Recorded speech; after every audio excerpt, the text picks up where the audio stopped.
loirene maning mamang hotrong ho na tu leima ka ko kaido oireba aikhoi gi CM na Manipur gi CM na khane mang na haibi gyone ba ukhul da Chuchanpur da amadi Kangpokpi da makha dagi chatpa yai ki badagi chatta bani haina haibi ki bani ko mayam su loina tara mani khangam mane ba Kangpokpi chatpa yai ukhul chatpa jai amadi Chuchanpur chatpa yai ki badagi chatta bani haina CM na haibi ki base mayam puna mak su loi ta hauri bani ba aduga ngasi aikhoi gi CM na Chuchanpur da chatkani haina haido ki bagi matong da UK ne na shut down law thokare UK ne na shut down law thokpagi matong da aikhoi gi CM makha dagi chatparo na tra helicopter de chatpra ba makha dagi chatpra na tra helicopter de chat ki braba adudi asai makha dagi chatri basing do ki badagi chatta bani hai khia ba aikhoi gi CM na do ngasi di aikhoi gi mapi mapa oi basing na makha dagi chatri base ki badagi chatri ra kari gi chatri banwa ba aduga aikhoi gi CM dagi hena aikhoi gi CM dagi hena kuki theory sing ne na power pai ra braba Imphal manung da kuki theory sing na changning ma matam da sang iya ba CM unaba lakpa matam da kuki theory sing kamai na lakhige helicopter dai lakhi bro kamai lakhige ba sekmai targa phaujala ga CM mana ya na changjala ga CM unaba lakhi bane ba moina pai ba power se yengwa ba moina pai ba power se yengwa ba ado aikhoi CM na ngasi Chuchanpur chatpa da athing ba pire iya ba Manipur pumbagi ni haina leibani CM entire Manipur amagi CM oina leiba adugumba CM duna ngasi Chuchanpur chatpa ngamde ba ngasi Chuchanpur chatpa ngamde ba asiro loire side hena haningai leti ningmang hotrong ho natu leima ka ko kai bodo kadai da tawre kadai da no ba khoi Manipur sing ngasi ori ba phibam se yamna thamoi se wa se pang haining badi yam ya ba hairagadi thaksi khasi nai de hairakani ba kuki sing na lam heli base kanana helali bano aikhoi gi nungsum rom da phayom da leiba ichanau sing di central force mayam changa ga state government of the central government ga tawraga khudak ta mafam du da gi lothok ngami ko khudak ta lothok ngami adubu kuki sing na ngasi su phabak chai khai da adama di torbung rom da nongmai kapak pa lepte adu di thingba ngamde state government so ngamde central government so ngamde central force so ngamde aduga adu tanatana ngasi su leimakhong da leiba KB school da angang sing school lakpa matam da kuki yamna ba kuki mayam thoklaga angang sing buki han khwangan ba tauri mafam du da aduk chawa issue tholakpa matam da state government central force mayam na kuki sing dugi mathakta khodakta action loba ngasi su ngamde adubu aikhoi gi nongsum rom da leiriba phayeng rom da leiriba khamelom da leiramba ibung yupa sing dudi ima mayam na protester su khudakta dudagi lothokpa ngammi ba paidra power se hojik Manipur se oriba phibam se yengbiwa ba aduga aikhoi gi CM na Chuchanpur chatpa ngamde aikhoi gi CM na Chuchanpur chatpa ngamde adubu kuki sing ri CM unaba lakpa matamda sekmai dagi gari thaujalaga direct CM yona changjalaga CM unaba ngammi ba power se CM dai kuki ni hena pai draba kuki ni hena CM dagi kuki ni hena power pai draba CM na khari mang da haigi bani ba leimakhong chatpa yai Kangpokpi chatpa yai ukhul chatpa yai Chuchanpur chatpa yai ki badagi chatta bani haire ba ngasi di kari oirage ba aduga CM na Chuchanpur lakani haibaga UK ne na shut down lauthui CM gi mathakta open challenge tawre ba sipna makse Manipur da oiri bani ba adubu state government central government amadi central force mayam action lokhat pangam de aikhoi meitai gi mathaktara khudakta action asini hujing Manipur da oiri ba phibam state government and central government gi manung da kari wari leige ba kuki singi mathakta action lokhat pada asok ki ri base kari gi no ba manung da karamba kari wari leige ba sini da khangningi base maitai hatpa naga hatpa kuki terrorist kana chene lalboy chene ye base khangabani hujibaw lalboy phade ba kari gi no hujibaw lalboy phadri base ngasi kuki singlam helali base kanana helali bano state government central government makhoi loisan ge na khanba da amukta loisam ngami phayeng dagi khamen lok dagi akhoi ibung yupa sing loina lokthorap pangami imasing aikhoi maitei imasing mathakta tages kapi ngasi aikhoi gi pikliba angang sen school lakpa matamda school chatpa yaroya thingiba nupi singdui mathakta na kari gi tages kaptri bano hairaga thengna pauta ye kari thengna pauta doriba aduda mu hai hayengde phaja thabiro hayengde phaja thabiro hayengde security type tawrage hoi yare ado ngasi channel me mayam dudi kari gi phadri banaba state government central government kari gi phadri banaba adubu adugumba kuine changaso akhoi maitei gi mathakta di khudak ta khame lok ta khangde phayengda khangde loina lothokpa ngammiaba थागली अखोगी state government central government अखोगी security force अंगैबा मयाम याम थागचै करिनो कुकी सिंगना अखोगी स्टूडेंट सिंगबु करिसु मरान लेजद्रबा करिसु खंगजद्रबा पिकलेबा अंगांग सिंगना स्कूल कारपा मतमदा स्कूल चनबा यारो हैना थतलिबा अदुगुम्बा कुकी नुपा नुपी सिंगदा होजिपावना फाद्रेबसे अखोगी मणिपुर सरकार अखोगी सीएम ना बुंगजागिन बाइतेगी मथो मंगोम पाकथोपा चटपदना हेना लोबरा अखोगी Tungi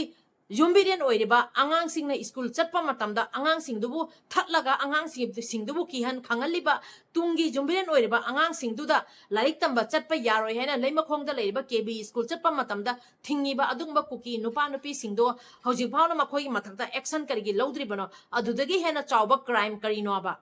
adudagi hena chawba crime karigino state government na adungba singdoga usanadaba saraga leido duda central force mayamna laga hayengdagi makoina ngak selaga थारानी हाइबदा याम फजै याय अदुबु करिगिनो ngasi makoina kuki nupi singduga nupa singdo kuki gi leiriba mayam sugi mathakta khudakta tyarge skaptriba karigino khudakta makoi gi mathakta action lodriba karigino aba karige mo hayangai dori banoba adumai tawrga tro leima khongdagi ekhoi gi kamal babu ngasi ba thiba phangdaduna leiriba se leima khongdagi natro aba kamal babu ngasi ba langla langjin puthokpa ngamdadana kamal babu bur kadai thamgrage aba ngasi adumai na ekhoi gi pikliba angang singda makoina thatlaga lambi da makoina aki akhang angang singdubu kihan khangaliba da adude angang sing phatanungda thomari ngasi jo thiba phangdaduna sum mangani aba करी मरान लेगे अंगांग सिंदुर school लाको मतम school चटपा यारोइना थिंगदुरिबदो अदु state government अमदि central government ना cookie सिंदुगी मथक्ता अदुदगा अदुगुम्बा Matang मतमदुददि खुदक्ता action करिगी लौदुरिबनोबा हाइरगा खंगौद्रे थेंगना पाउ ताए क्रमाइ तो खंगौरोइ दोरिबनोबा करिगी खंगौर अदुदे दुगा खoi अंगांग सिंग हालंबा खoi अंगांग सिंग मांगंबा तारगदि अदु खंगौदे आरगा लेदोरिब्राबा लेमखोंदा कमल बाबू मांगिबदो माइना ngasisu angang singi mathakta makoina attack tawreba एकटेक तोरिबा नत्रो अंगांग सिंदो किहन खंगलगा Tungi जुम्बिरेन ओरिबा अंगांग सिंदुबु मखोइना school चटपा यारो हेना लंबीदे किहन खंगलिबदो अदुगा तंजासिदा अखोइगी सीएम ना लौगदबा खुदा की एक्शन से खुदा लौखट पीरगदी तुंगदा मुक स्वाइना थोयबा लेरिबा सेंट्रल फोर्स सिंदुना हाइरे फजना हयेंगदगी मखोइना फुल रेस्पोंसिबिलिटी लौरगा हयेंगदगी स्कूल फजा थाबिरो हैना अदुगी तमक्तदी यामना थागचैको तौतबु हयेंगदगी तौबगी वाफमदो अदु कोननेबा अहामदा ngasi angang singna school lakpa matamda kihen khongan ba thogali base kari gunaina aduga yaromi ba aduda chenari ba nupi ni pa singdo phadri ba do kari gino taunari ba irang asida angang singdo kari gi involve o hendeno angang singdu da kari gi kihen khangan ba gi thabak tawdari bano pikle ba angang student sing ba no makoina target tawrei base kari gino adumai tawraga natro linthoi ngambi hemanjit ngasi mafam marang khangda gi leiriya ba linthoi ngambi hemanjit bu makoina karamaina tamthina makhut chenna pharaga karamaina makhoi hatpi gi ngasi bo langlalang puthokpa ngamdriaba asigumba kaya se ngasisu leimakhongda mukamung na hona na thokna bagi tamakta yamlaba kuki myam ama thoklaga aikhoi gi pikliba angang singdubu school karakpa matamna makoina thingibado aduda angang singduna nampu hapoda school duga chatlamo natragana aduda kariguma phatta nungda thoamo adugi daita se kana lawdoimno awabada saruk yazari hairaga mai magi phi kandho amaga haibam thokpa wafam hairamaga loina nando khiniaba awabada saruk yazari खंगौदरे असुगुंबसिबु condemn तौजरी अदुदो कोना हाइबिवाबा होजिक अखोइना पामी बसे लेमखोंगदा लेरिबा केबी school दा अंगांग सेना लाइक तंबा लाकपा मतमदा अंगांग सिंगदुबु अकी अखंग थोगलिबा अदुदा चेनरिबा कुकी नुपी निपा सिंगदो लोइना फारगा स्टूडेंट हाइबसिदी ख्वाइदिगी अहामबदा स्टूडेंट सिंगसिदी मखोइसे ख्वाइ वांगना थमगदबनी तुंगी जुम्बिरेन ओइरिबनी मखोइसे करिसु खंगबा नते मखोई करिसु खंगबा नते करिगी मखोइदा अकी एखंग तौहंदोरिबनो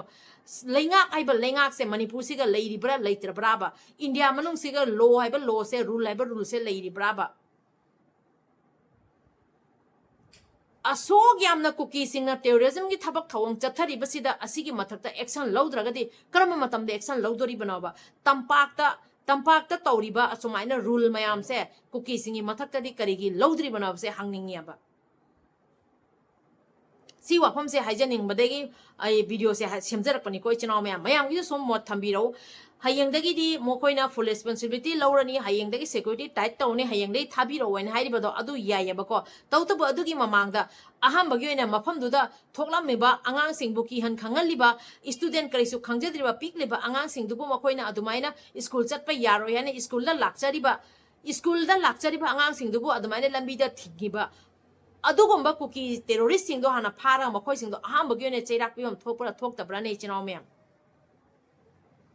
Susanpurda chatlaga bungjagin baitiegi mathomangam pangthokpa chatpado adu chatlo kem kaideba adubu aduna ahanba thabak oidora akoigi hojik tungi jumbiren orba angang singdubu apanba piriba angang singu kihan khangaliba adu singduga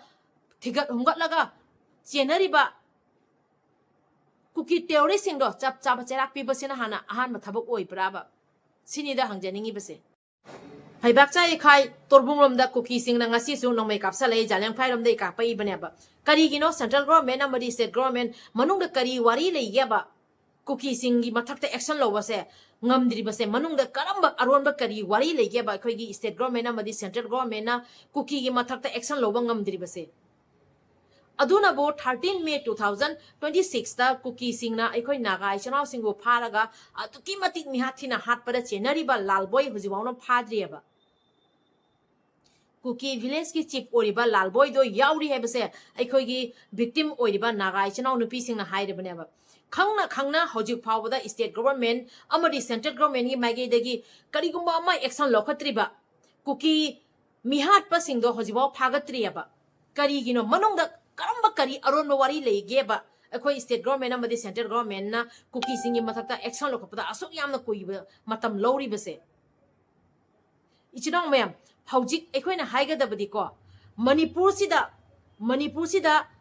aikhoi naga da oigera maitai de oigera kuki singna hanjin na nomai ka paiba landariba mi phariba angang school lakpa matamda bawna aki ekhang tawraga angang sing thingba asi punamakse kanana thokali banwa base mayam su loina khangi bani ko asi gi yamna chawba khutse state government amadi central government gi ne na central government khakta tainara jaro state government gi su achoba khut yauri bani aba state government ni khut yauri bani habase kaino state ma ga toiba thabak se state government na khudak te action lokhalak ta badagi ngasi kuki terrorist sing na nongma gi henjela i bani aba kuki terrorist sing na 3rd May 2023 da lan torpa matamda kuki terrorist singna beng lut togi base mayam so loi khangam ngani ko kuki terrorist singna aikhoi gi leiriba CM gi convoy de attack togi mayam khangam ngani ko kuki terrorist singna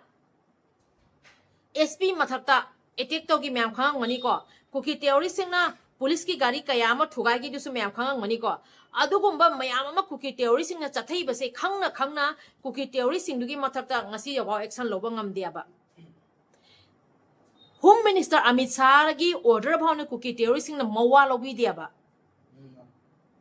Home Minister na makhada chatokin to bai yare chatlo aina harakpadi chatpa matamda kuki terrorist na kramaina landara ibase Home Minister khangi baniaba Home Minister da bhauna kuki terrorist na mawa lodi adu oiragadi kari mari leibadagi manungda kari wari leibadagi kari no mamadi weak point ama central government amadi state government gi asoiba amadi leibadagi kuki terrorist na hanjan afau sarakpani aba hanjan afau sarakpani asoiba se karino khoisu khangde aba adu khangninga e aba kuki terrorist je refusing ni nungaite aina tobidrira kuki terrorist ne makoi gi maram amhau leite makoi se kadai debu tamhoktrino khanbadi tawdribra natragana manungda karamba kari aron ba leibadagi kuki terrorist sing sigi mathakta state government amri central government na makoi gi mathakta action lokhatri bunaba poppy plantation tawraga kuki singna karor taliba kuki singdugi mathakta poppy plantation tawbase ngasi about thingba ngamdeba aduna mok manungda kari aron wari leiriba asugumba mayam ama leiriba ngasi leimakhong da tawriba angang singi mathakta kuki terrorist singna aki akhang sa tawhali base ase khudakta mafam du da lermi ba mayam do takhai bam thopra thok ta braba ichinaw mayam aduga ngasi su kuki theory singna jaleng phai khundagi phaibak chaw ikhai rom da torbung mun da nongoi ka pa yeba makoi di asom ka pa khini kari gino abada makoi di khangya ba state government asu central government asu kuki theory sing sigi mathakta kari guma ma action lokat pi de base asi kari gino asi hangning bai wari ni da kuki singna huzik kai haire gebu aikhoi huzik yelhomi oiriba naga amadi maitei singna thingiba blockade se lautho aduga kangpokpi amadi chusanpur national highway blockade toiba national highway 2 amadi imphal dimapur line se hangdo ge hairiye nokning dro kuki sing sigi kok se kari yauge ba hauzik kuki sing sana ba thakna ba leitre kangpokpi romda mathibong saningai phangakta badagi huzik kuki singna anoba mu lalong ama mu sanare iya ba ko yamna nokning bazani kuki sing sigi kok se ko moina hairiba national highway to amadi imphal dimapur line oiba azu lambi singdo loina hangdo oge ado akoi gi imphal da leiriba khangde akoi gi yelomi oiriba naga amadi maitaina lambi thingi base ase hangdok piwaye karigi asuk kuiba matamda kuki singna kangpokpi susanpur Imphal Dimapur line thingna lerekpa matamda maitei singge saba thakpa phangda dana sirasan waina tawkhiba natro naga singda nakhoina awaba pige na torokpadagi ngasidi naga ichinau singna amadi maitei ga pullaga lambi ban tawsanbadagi blockade tawbadagi ngasidi kangpokpida leiba kuki sing mathibong saba phangdareaba aduga siram daira pheng chawngaga maitei gi khongda changaga amuktang maiteina big brother saraga lanse amta loisanbina bagi naga amadi kuki na hojik taunariba irang sida loisanna bagi waresan puso purakpina ba hotna biu ka hairi kuki singji kokse mathibong saba phangde bai matik atuki matik kok jawro moya base koi khangde ba akoi di naga amadi maite akoi di ichinau ni khangada ba kuki noina ko aikhoi ne yada ba haibadi nagana yada ba haibadi aikhoi ne yada ba ko nakoi ne aikhoi naga ichinau tarupu aduk miha thina halaga aikhoi gi naga ichinau taruk tu gi family sing duga chaba justice phangdri phau tauriba blockade sidi makhata na tahu chatharakhne ba nakoi kuki nakoi saba phangdana asom sirakhini yam watle ba nakoi ne ningjari ba lai do adudana nakoi gi prabhu jisu dana nakoi bu chapchana justice asom pirakani ba ko aduga big brother maitaina big brother oibi wasidi tokhro aikhoi bu nungsina aikhoi bu ibung yupane khallaga leiribado adugi tamo akhoi di thawai ka thokani ba naga amadi maite aikhoi chinaw ma oina leibanina naga na yadabadi maite na su yade maite ni yadabadi naga na su yaroi asi kuki noi khangadabani has kangpokpi ga susanpur ga phawriba amadi dimapur amadi imphal chathosin toriba national highway hangdo oge kuki sing na hairi base hojik blockade tawruga leiriba blockade sing do hangdo piu naga ichinau sing na amadi maitei sing na pullaga blockade toibodo hangdo piu kai tawnu noi sak saram da bazai noi na kok to na kuki noi gi na kok to kari yauri do noi na sana khando yamna nokningi ko naga daga kacha naga maitei dana ngayok chapuda yokpa ngai kacha naga ga ngayok chapuda yokpa nga ga na torok pe action da noi leng mangamdre dana ko yang watli kumai kacha naga ka hairadana kacha naga haise naga mayam na haura di noi kai oirakani noi mana bidabani ko maite amodi naga na pulakpada noi sidi noi nathi na moi chitlaga noi kadai noi se kari oire noi khallune yam nokningi da kuki singji wari se loisalage chinaw mem pari mom channel sibu yengbiri ba mayam puno pui kai khumna jari chinaw mem ngasi gi video se matang se ga loisanjarage video se ga soiran yaw kheba kya lere ga songak pi waina pari mom channel se na yengbiri ba mayam puno ke fam de kok non jari kanglei pak na yai fare ibudo pakang mana yai fare